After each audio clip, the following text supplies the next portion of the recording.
महर्षि रमण के साथ सत्संग करते हुए एक साधक ने आनंद के बारे में कुछ प्रश्न पूछे।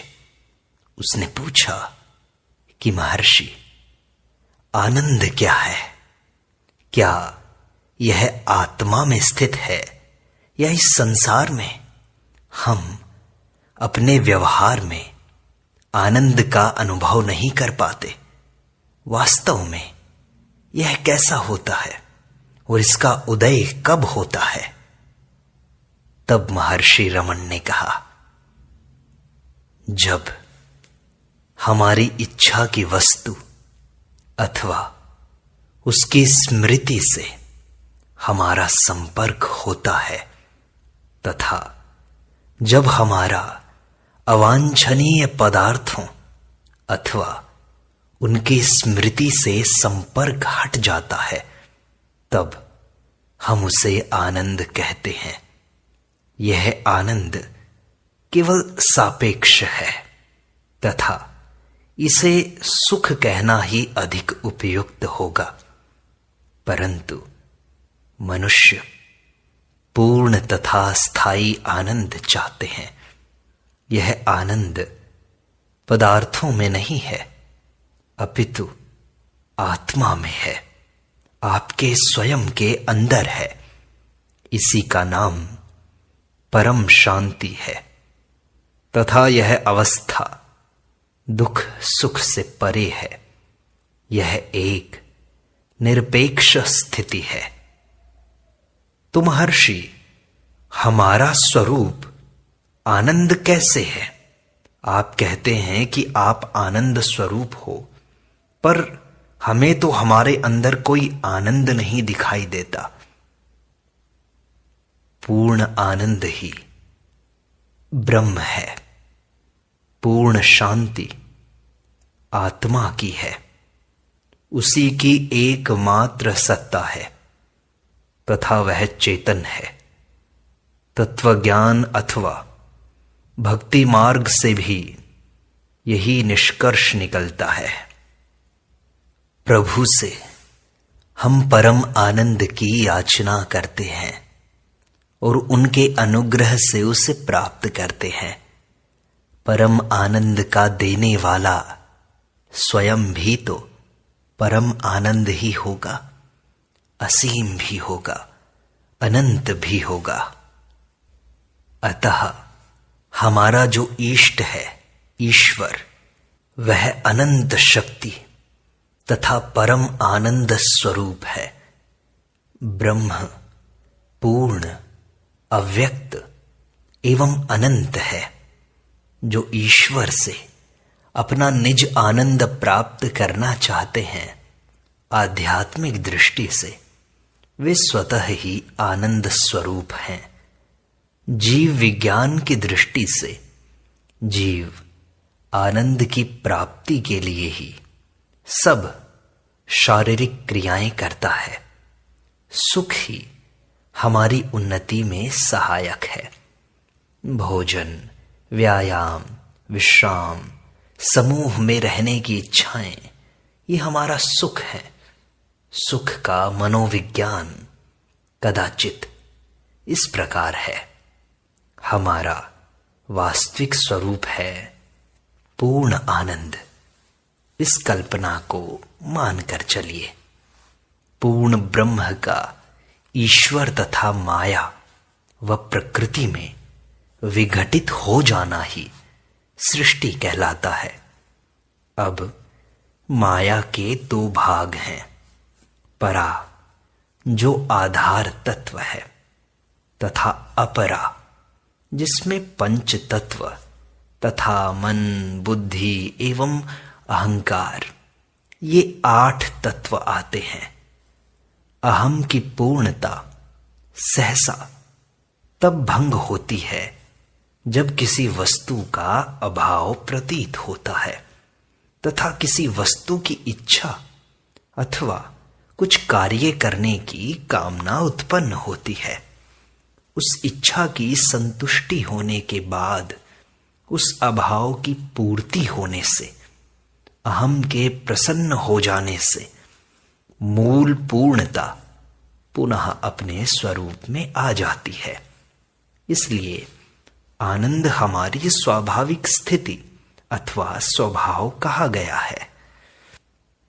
सुख तथा दुख सापेक्ष होने से हमारी सीमित स्थिति के परिचायक हैं तथा इस स्थिति में हमारी इच्छा की पूर्ति प्रगति की द्योतक है। यदि सापेक्ष प्रगति रोकी जा सके तथा आत्मा ब्रह्म में लीन हो जाए, जिसका स्वभाव पूर्ण शांति है, तो वह जीवात्मा पूर्ण शांति आनंद की प्राप्ति करके सापेक्ष एवं अस्थायी सुख दुख से मुक्त हो जाती है। इसलिए आत्म साक्षात्कार परिपूर्ण आनंद ही है। यह आत्म साक्षात्कार असीमित ज्ञान दृष्टि है, परोक्ष अनुभूति के ज्ञाता के रूप में नहीं।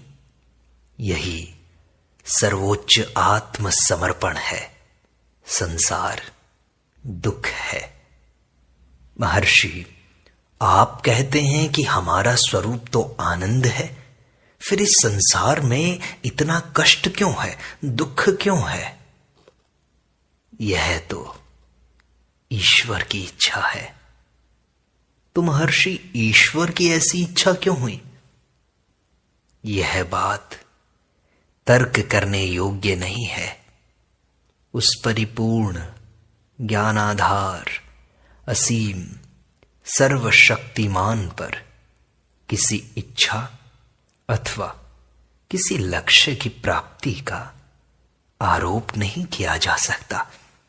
जिन क्रियाओं का उसकी सत्ता से संपादन होता है, उन क्रियाओं से ईश्वर सर्वथा अछूता है।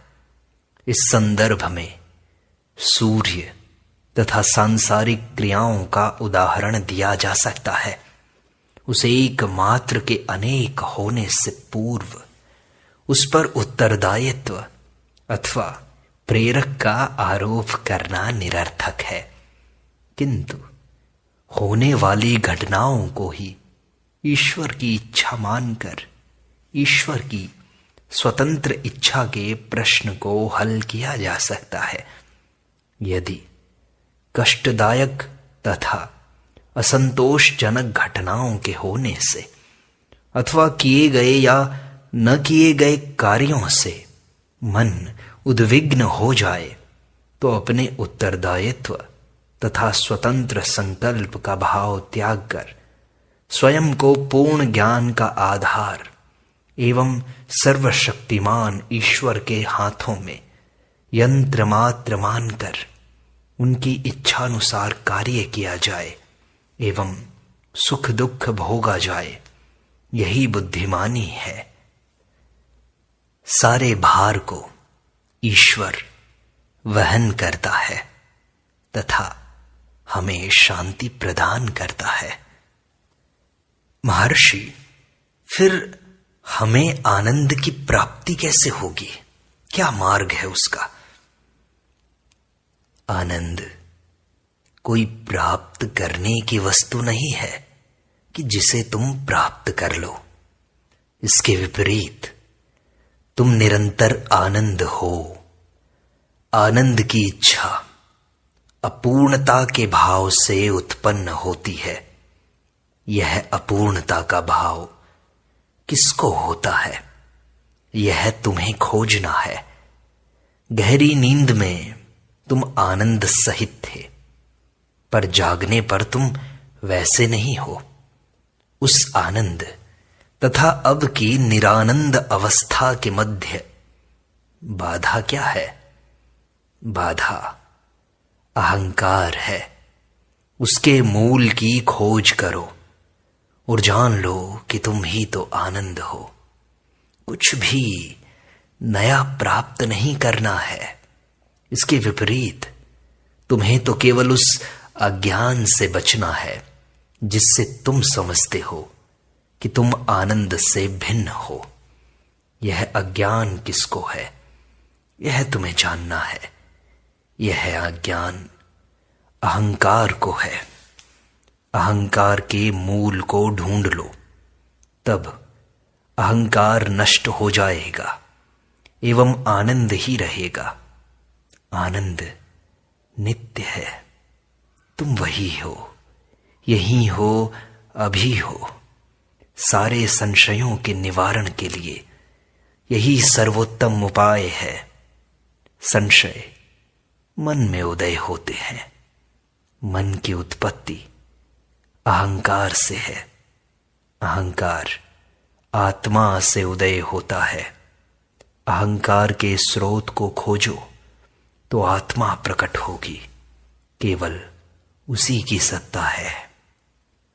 यह संपूर्ण जगत आत्मा का ही विराट रूप है। यह आत्मा से भिन्न नहीं है। महर्षि, आनंद प्राप्ति का सर्वश्रेष्ठ मार्ग क्या है फिर? व्यक्ति ज्ञानी है या अज्ञानी, उसके अनुसार भेद होगा। ज्ञानी की दृष्टि में आत्मा से परे, आत्मा से भिन्न कुछ भी तो नहीं है। सब आत्मा में है। यह अनुमान मिथ्या है कि जगत है, उसमें एक शरीर है तथा उस शरीर में तुम निवास करते हो। यदि सत्य जान लिया जाए तो जगत तथा उसके परे जो भी कुछ है केवल आत्मा में ही प्रतीत होगा। व्यक्ति की दृष्टि के अनुसार भिन्न दृष्टिकोण होता है। दृष्टि आंखों से है। नेत्र कहीं एक केंद्र में स्थित होंगे। यदि तुम स्थूल नेत्रों से देख रहे हो तो तुमको दूसरे भी स्थूल ही दिखाई देंगे। यदि सूक्ष्म दृष्टि से देखोगे तो दूसरे भी सूक्ष्म ही दिखाई देंगे। यदि नेत्र आत्मा हो जाएं तो आत्मा के निस्सीम होने के कारण नेत्र भी निस्सीम हो जाएंगे। आत्मा से भिन्न दिखाई देने को अन्य कुछ भी तो नहीं है।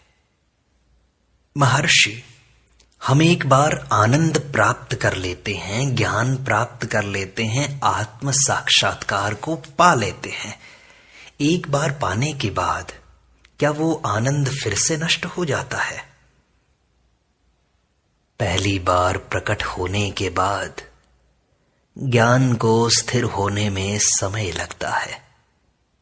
आत्मा निश्चय ही प्रत्येक के प्रत्यक्ष अनुभव में है, किंतु उस रूप में नहीं जैसा किसी की कल्पना में है। वह केवल यथावत है। यह अनुभव समाधि है।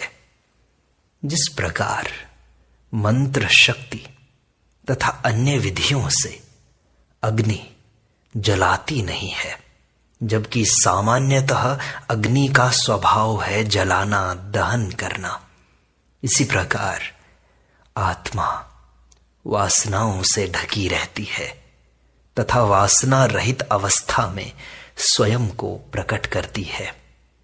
वासनाओं के घटने बढ़ने के कारण ज्ञान को स्थिर होने में समय लगता है। अस्थिर ज्ञान पुनर्जन्म को रोकने में समर्थ नहीं है। वासनाओं के साथ साथ रहते आनंद, ज्ञान स्थिर नहीं रह पाता।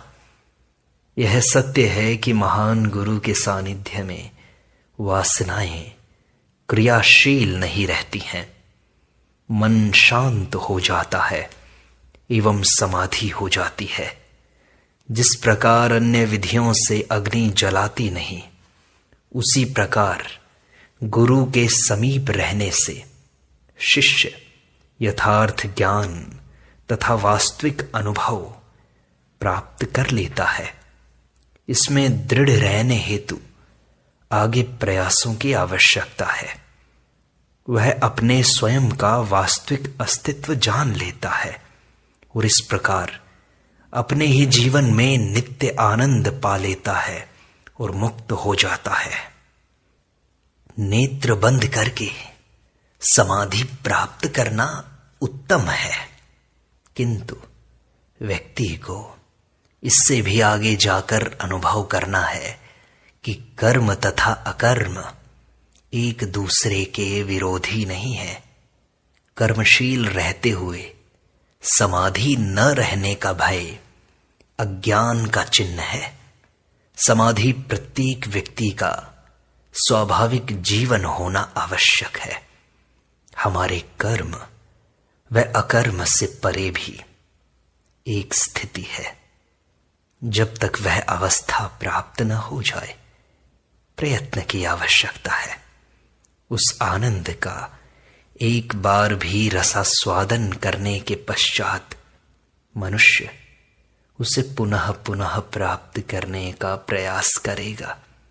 एक बार भी उस शांति के आनंद का अनुभव करने के पश्चात कोई भी उससे अलग नहीं होना चाहेगा, न अपने आप को अन्यथा कर्म में लगाएगा।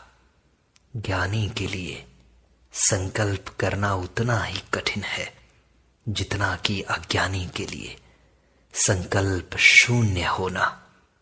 सामान्य व्यक्ति कहता है कि वह स्वयं को नहीं जानता, वह बहुत से संकल्प करता है और बिना संकल्पों के नहीं रह सकता। ज्ञानी किसी भी प्रकार के कर्म से प्रभावित नहीं होता, उसका मन सदैव ही शाश्वत शांति में मग्न रहता है। महर्षि, हमें आनंद प्राप्त करना है, क्या हमें ऐसा लक्ष्य नहीं रखना चाहिए? पहुंचने हेतु यदि कोई लक्ष्य होगा तो वह स्थायी नहीं होगा। लक्ष्य पहले से ही होना आवश्यक है। हम अहंकार सहित आनंद प्राप्त करना चाहते हैं, किंतु आनंद तो अहंकार से भी पहले विद्यमान है। लक्ष्य में जो कुछ भी है वह हमारे जन्म अर्थात हमारे अहंकार के जन्म से भी पहले से है। चूंकि हमारा अस्तित्व है, अतः अहंकार का भी अस्तित्व होना प्रतीत होता है। यदि हम आत्मा को अहंकार माने तो हम अहंकार बन जाते हैं। आत्मा को मन समझें तो मन बन जाते हैं। आत्मा को शरीर ही मान लें तो शरीर बन जाते हैं। संकल्प ही अनेक प्रकार के कोशों की रचना करते हैं। जल के ऊपर की छाया चंचल प्रतीत होती है। क्या इस छाया के चांचल्य को कोई रोक सकता है? यदि इसकी हलचल बंद हो जाए तो तुम्हें जल नहीं दिखाई देगा, अपितु केवल प्रकाश दिखेगा। इसी प्रकार अहंकार तथा उसकी क्रियाशीलता पर ध्यान न देकर उसके पीछे जो प्रकाश है उसी को देखो। मैं का संकल्प अहंकार है, सत्य मैं आत्मा है, आनंद है। तुम महर्षि, आनंद के लिए सबसे पहली सीढ़ी क्या है? आनंद कैसे पाएं? आनंद पहले से ही है। संकल्प रहित अवस्था ही तुम्हारी वास्तविक अवस्था है। कोई विचार न उठे, ऐसी अवस्था तुम्हारा स्वरूप है। साक्षात्कार जैसा, आनंद प्राप्त करने जैसा कोई कार्य नहीं है। क्या कोई व्यक्ति ऐसा है जिसे आत्मा की अनुभूति ना हो? क्या कोई अपने स्वयं के अस्तित्व को इंकार कर सकता है? साक्षात करने का अर्थ होगा कि दो आत्माएं हैं, एक साक्षात करने वाली और दूसरी साक्षात की जाने वाली। जो पहले से साक्षात नहीं है उसका साक्षात किया जाता है। एक बार अपने स्वयं का अस्तित्व स्वीकार कर लेने के पश्चात यह किस प्रकार संभव है कि हम अपनी आत्मा को ही न जाने? महर्षि, संकल्पों के कारण, मन के कारण हम अपनी आत्मा को, अपने आनंद के स्वरूप को नहीं जानते। हाँ, ऐसा ही है। यह मन ही बीच में खड़ा होता है और हमारे आनंद पर पर्दा डाल देता है। अपने अस्तित्व का हमें कैसे भान होता है? यदि तुम कहो कि अपने चारों ओर जगत के कारण, तो तुमको यह कैसे मालूम होगा कि तुम गहरी नींद में भी थे? तो महर्षि, यदि हमारे आनंद स्वरूप के मध्य में ये मन बाधा है, तो हम इस मन से कैसे मुक्त हों? क्या मन स्वयं को मारना चाहता है? मन स्वयं को नहीं मार सकता। इसलिए तुम्हारा कर्तव्य है कि मन का वास्तविक स्वरूप जानो। तब तुम्हें पता चलेगा कि वास्तव में मन है ही नहीं। आत्मा की प्राप्ति होने के बाद मन नहीं रहता। आत्मा में दृढ़ रहने पर किसी को मन की चिंता की आवश्यकता नहीं है। महर्षि, एक वृत्ति है आनंद की, दूसरी वृत्ति है भय की। हम भय से फिर कैसे मुक्त हों? भय क्या है? यह एक संकल्प मात्र ही तो है। यदि आत्मा के अतिरिक्त कोई वस्तु हो तो भय का कारण है। अन्य किसी भी बाह्य वस्तु को कौन देखता है? पहले अहंकार उदय होता है और दृश्य पदार्थों को बाह्य रूप में देखता है। यदि अहंकार उदय न हो तो केवल आत्मा ही रहती है तथा वहां अन्य कुछ भी नहीं है। अपने से अन्य बाहर कुछ देखने के लिए दृष्टा का अंदर होना आवश्यक है। उसे प्राप्त करके कोई संशय उदय नहीं होता, कोई भय नहीं रहता। भय ही नहीं, अहंकार के चारों ओर जितने भी संकल्प हैं, काम के, क्रोध के, लोभ, मोह, ईर्ष्या के, वे सारे लुप्त हो जाते हैं। केवल अहंकार का त्याग ही करना है। अहंकार को जानकर उसको नष्ट कर दो। चूंकि अहंकार कोई वास्तविक वस्तु नहीं है, अतः यह अपने आप ही नष्ट हो जाएगा एवं आनंद अपने आप प्रकाशित होगा। यह पद्धति प्रत्यक्ष है, जबकि अन्य पद्धतियों में अहंकार बना ही रहता है। उन पद्धतियों में अनेक संशय उदय होते हैं एवं शाश्वत प्रश्न अंतिम में हल करने के लिए बचा ही रहता है। किंतु इस पद्धति में अंतिम प्रश्न एक ही है तथा आरंभ से ही यह सामने आ जाता है। इस प्रकार से की जाने वाली खोज में किसी साधना की आवश्यकता नहीं है। तुम बस ये साधना करते जाओ, अपने मन को खोजो, अहंकार के मूल को ढूंढो, तब तुम वास्तविक आनंद पालोगे।